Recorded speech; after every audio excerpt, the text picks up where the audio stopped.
So they finally revealed the Dokkan Festival TUR Super Saiyan 3 Mini Goku. So let's go ahead and take a look at the animations, take a look at the details. The in-game announcements have already dropped. The Dokkan event preview is here. And pretty much everything that I called it. I called this, and I also called the EZAs. I think we'll probably talk about the EZAs in the next video, but I actually got it right, which is a miracle. So let's go ahead and watch these two animations. We're going to check out the dub, and then we'll check out the sub. So here we go. The banner unit, by the way, is the Supreme Kai Mini, or Nahare, as some of you hate to admit. Here we go.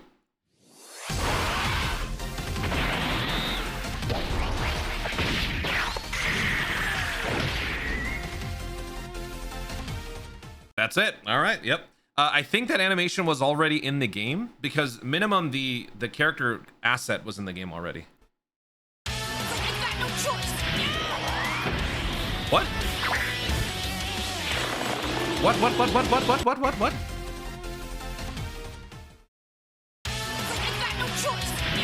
Oh, yeah.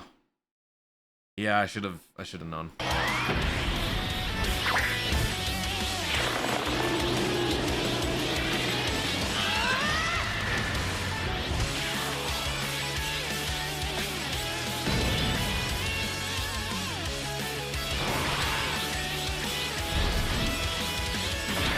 Wait a minute, hold on. Why does this look good?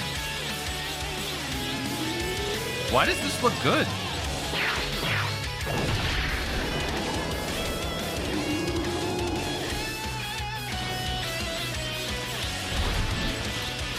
Oh, EX. Yep. Oh, damn it. Whoa, dude. What the heck? For a monthly TUR, this looks surprisingly...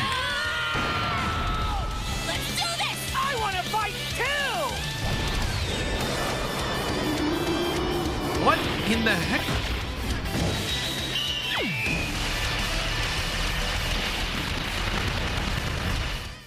So they made him an active skill. Okay. I was really not expecting there to be much effort in the monthly animations, but that actually looked pretty good. Now, obviously, elephant in the room, the voice actors changed. There's been some BTS issues. So, yeah, we're just going to leave it at that. But the animations look surprisingly good. I am very surprised.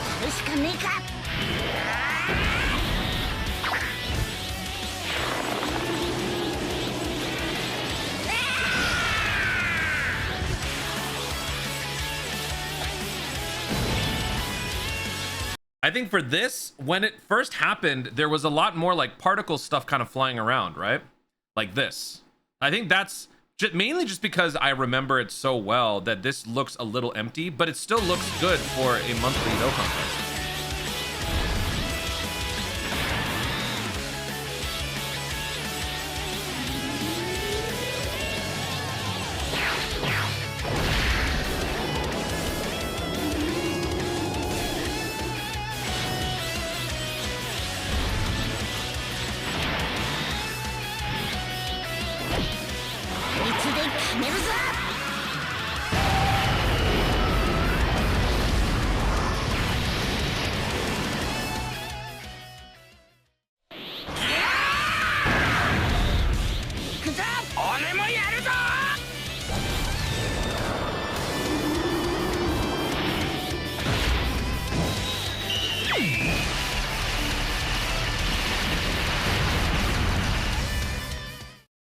Dude, I gotta hand it to him. Looks pretty good. So let me know in the comments what you guys think about the animations on a scale of 1 to 10. Let me know what you guys think about the voices on a scale of 1 to 10. Probably gonna have to hand it over to the sub for this one. I think the sub one might be sounding slightly better, but let's go ahead and take a look at what the unit can do. That's already a good sign. Because, I mean, look, whether you're gonna summon or not, quality is important, right? And just because it's a quote-unquote forgettable celebration doesn't justify crap animations. Low quality effort, you know? So that is good to see. That is very promising to see.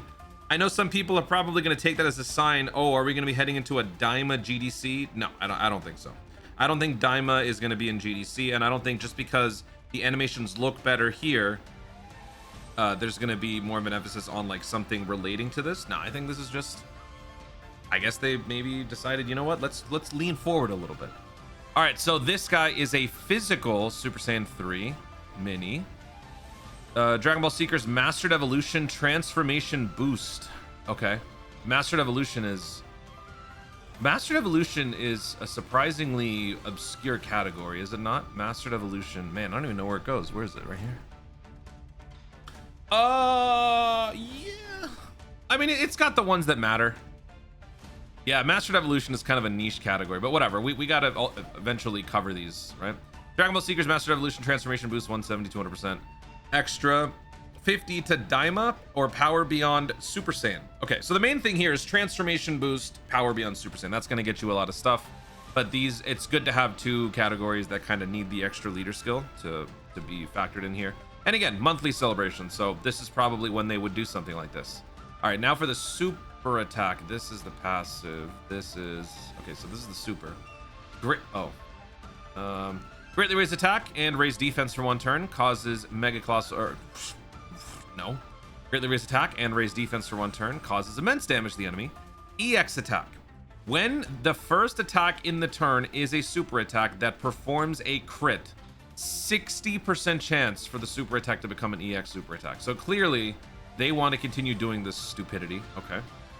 Massively raises attack and raises defense for 1 turn, causes ultimate damage to the enemy, raises allies attack, raises allies chance of performing a critical by 100%.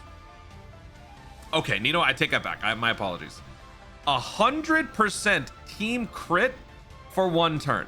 That more than justifies the horrendous 60% chance. Holy crap. I can already tell you right now, I want to build him full crit just to make this a more consistent thing. Team guaranteed crit is unheard of. We've never seen this before. That's insane. What the heck? Okay. Activates entrance animation when there are 3 or more Dragon Ball Seekers or Mastered Evolution category allies on the team upon the character's entry. Attack and defense plus 300%. Guards all attacks. Launches an additional super for 5 turns. Key plus 3, attack and defense plus 300%. Changes AGL to rainbow key spheres. Chance to crit, dodge, and damage reduction 33%. When 6 or more super class allies are on the team. Okay, so you can't bring any bad guys. That's okay, except for the friend lead. Launches an additional super attack. Survives KO attacks once within the turn. Okay. For 3 turns from the character's entry, damage reduction 33% before attacking. There's too many abilities with expiration dates. When activating the active skill or when attacking with 12 or more key, attack plus 333%, recovers 3% HP when HP is 1% or less. How can you have less than 1%? It doesn't go to the decimals. Why would it say? Okay. Why would it say 1% or less? There is no or less. It's just death. Okay. Recovers 30% HP when HP is 1% or less. But I'm also curious why the health boosts so low. The heck? When receiving an attack with 12 or more key, defense plus 333%. Chance to dodge plus 33% when HP is 33%. Or, there it is. Okay. For every key sphere obtained, chance to crit plus 10%. Dude, what the heck is going on in here? We got some turn limited abilities, and then we are living dangerously on the edge, and I don't like that. Okay. Then we got the active skill. Can be activated when there's a demonic power category ally attacking in the same turn. So in this case, demonic power would ideally be Super Saiyan 4 Mini, right? Super Saiyan 4 Mini is demonic power. I think that's the only Daima character that would be demonic power, because this guy's not. He's adult Super Saiyan 4, so he already like harnessed the power of it. But Mini was the one that, oh, actually, and Piccolo too. Piccolo and, yeah, it'd be Piccolo and Mini Super Saiyan 4, and then the Tamagamis. Oh yeah, they're super class. Oh, and Glorio. Just kidding. I was just messing with you. Yeah, I forgot. Okay.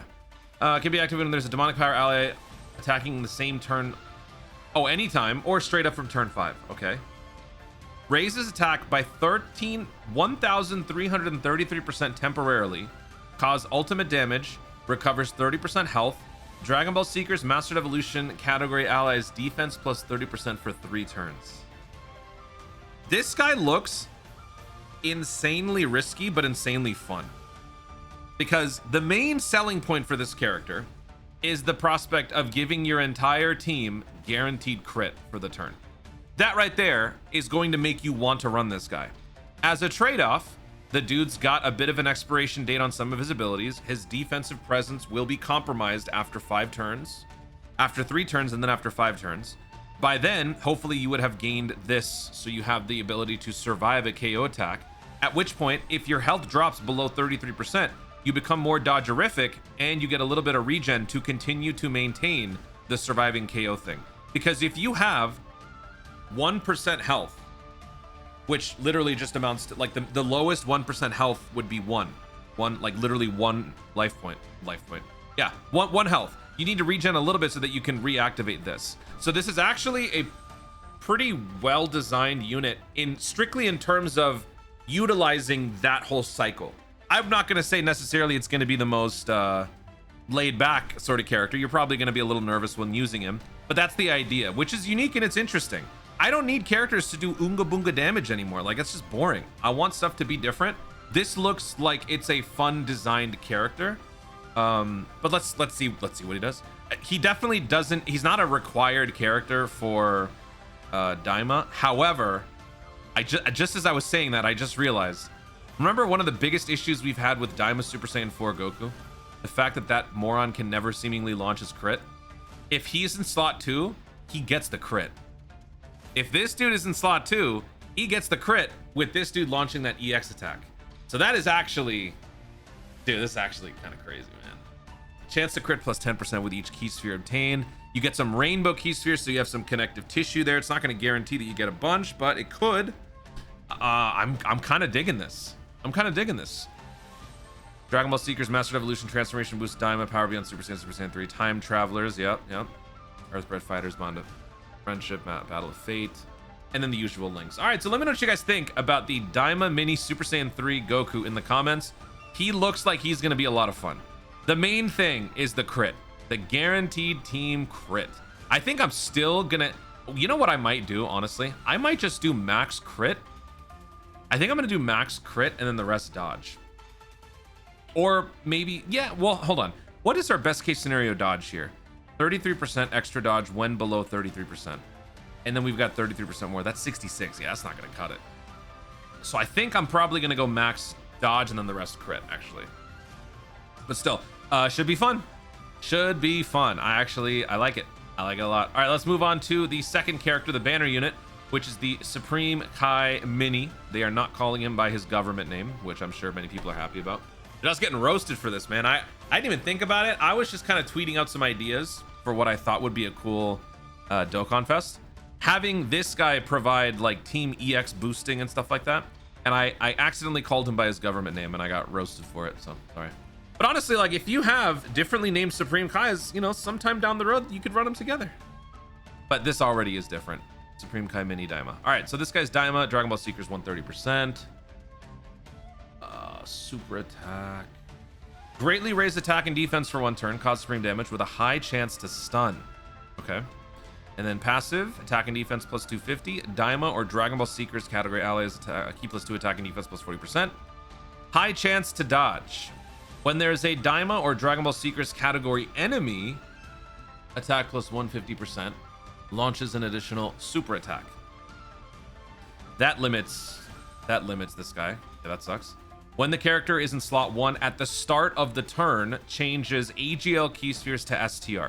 At the start of the turn, that is a free-to-play metal cooler type trait. I think also the Rose clones. At the start of the turn, meaning he would have had to have been in slot 3 on the previous appearance. So when that happens, changes AGLs to STR.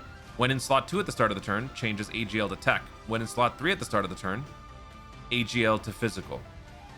You would ideally want this to be happening so that you can help the Super Saiyan 3 Mini Goku, which means he would have had to been on slot 2 before, which I don't think is going to happen too often because this guy is not going to link very well. Maybe, you know what? Maybe you have like Super Saiyan 3 Mini on one rotation and then the other rotation can be a rotation that includes this guy. That way you can kind of always set up for that. When there are 3 Daima category allies or 3 Dragon Ball Seekers category allies attacking in the same turn, Changes int key spheres to rainbow. Holy crap, a lot of orb changing. Attack plus 350, defense plus 150. Attacks effective against all types. Launches an additional attack that has a great chance of becoming a super. Before attacking, chance to dodge plus 35%. When attacking with 12 or more key, attack and defense plus 250. When receiving an attack from an enemy who is hit by the character's super attack, defense plus 250, damage reduction 50%. So he kind of works in almost every slot. He works in slot 1, which means when you leave him in slot 1 for the turn, the next turn you'll get this. He works in slot 2 because after he attacks, assuming all of these other conditions are met, he has 50% damage reduction when receiving an attack from the target enemy. Hopefully the target enemy is a singular target and it is a Daima or Dragon Ball Seekers. And then in slot 3, same exact thing. So this is actually a pretty versatile character in terms of setup. So this is actually another seemingly well-designed unit. They both look like they had some thought put into it, which is good. In terms of links, though, probably not going to be the greatest. Yeah, solid support, Cold Judgment, Master of Magics, Brainiacs, Godly Power, and Fighter Fierce Battle. You're not going to be seeing too many of these links. I think you'll get Cold Judgment, solid support. I forget what Piccolo. What does Piccolo Mini give us? I don't think you would really want to have Piccolo Mini and Supreme Kai Mini on the same rotation, though. Let's see. What kind of links does this guy have? Cold Judgment, solid support. I mean, these are the two big ones, right? So attack plus 15%, defense plus 25. Okay.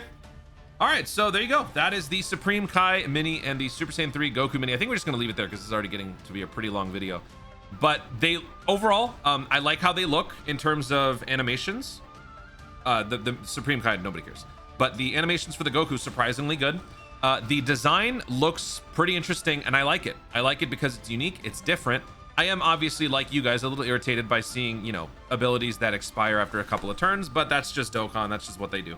But more importantly, I just like what this guy offers and the risk involved in pulling it off. If you want to have the unbelievably powerful ability of giving everybody critical plus 100% for the turn, then you need to deal with the risk. And the risk is, after 5 turns, this guy turns into a more risky character. And then for the Supreme Kai, he has the versatility of providing support no matter what slot that he's in from the previous turns, so that will increase the amount of strategizing involved in like placing him. So this is good. This is really good. I'm very impressed. Guys, thank you so much for watching. If you enjoyed the video, obviously like down below. Let me know in the comments your thoughts on these two characters in terms of their animations, their kits, their voiceovers, whatever you want to talk about. Feel free to let me know your opinions in the comments down below. Also, be sure to subscribe for more Dokkan content in the future and click the notification bell so that you let YouTube know you want to see more of myself do it. Thanks so much for watching. Stay tuned and remember to Dokkan responsibly.